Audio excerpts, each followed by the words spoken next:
A Young Hero by Chase Tunbridge, illustrated by Craig Deely.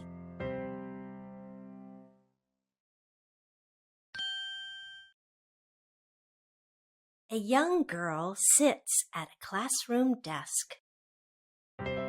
What does it mean to be brave?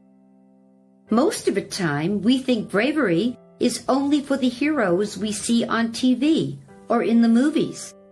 Does bravery only happen on TV? Is bravery only for grown-ups? Can a young person be brave?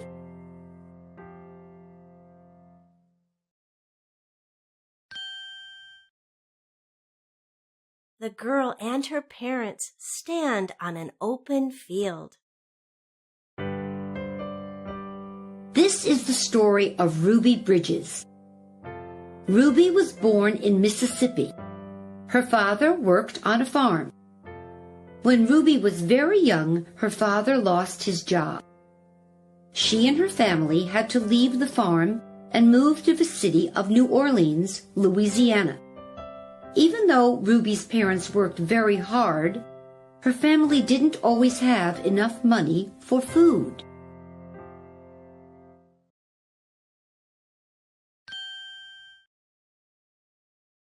When Ruby was young, black children and white children in New Orleans were not able to go to the same schools. The schools for black children were not equal to the schools for white children. There was no real reason for it to be like this. It was racism, and it was against the law. A court decided that schools had to integrate. The judge asked 4 young black girls to go to 2 white schools. 3 of the girls went to one school. Ruby went to William Franz Elementary alone. She was the first black child to enter an all-white school in New Orleans. Ruby was only 6 years old. She was young, and she was very brave.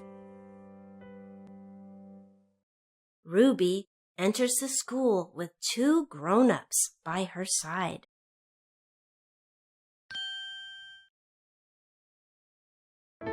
On Ruby's first day, a large crowd of angry white people waited outside of the school. They tried to scare her. They teased her and yelled mean things at her. They were afraid of change. The President of the United States sent federal marshals to protect Ruby. They would not let the angry people harm her. Each new day was just like the first. Every day, angry people tried to keep Ruby away from the school.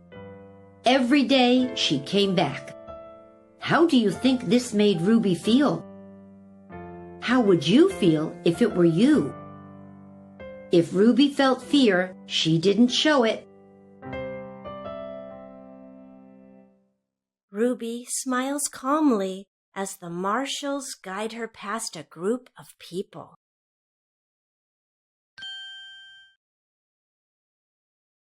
Once Ruby reached her desk, she was able to relax. She was the only child in her classroom.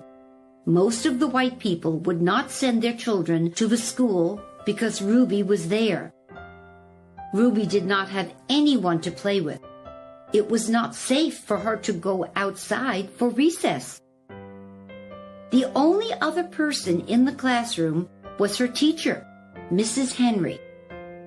Every other teacher at William Franz Elementary had refused to teach a black child.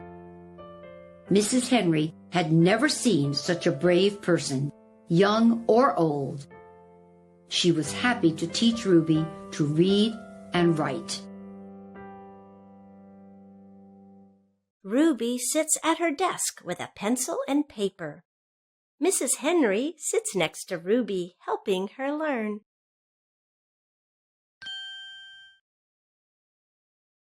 Ruby, older now, sits in a room full of happy children.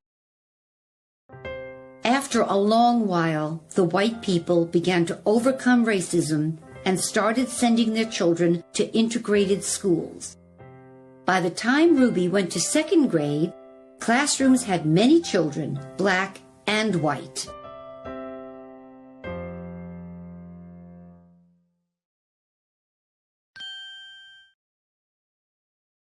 A picture of Ruby as a grown-up is next to another picture of her leaving William Franz Elementary as a child. When Ruby Bridges grew up, she returned to William Franz Elementary to help all the children, black and white. Today she visits other schools to tell her story. The next time someone asks you if a young person can be brave, remember the young hero, Ruby Bridges.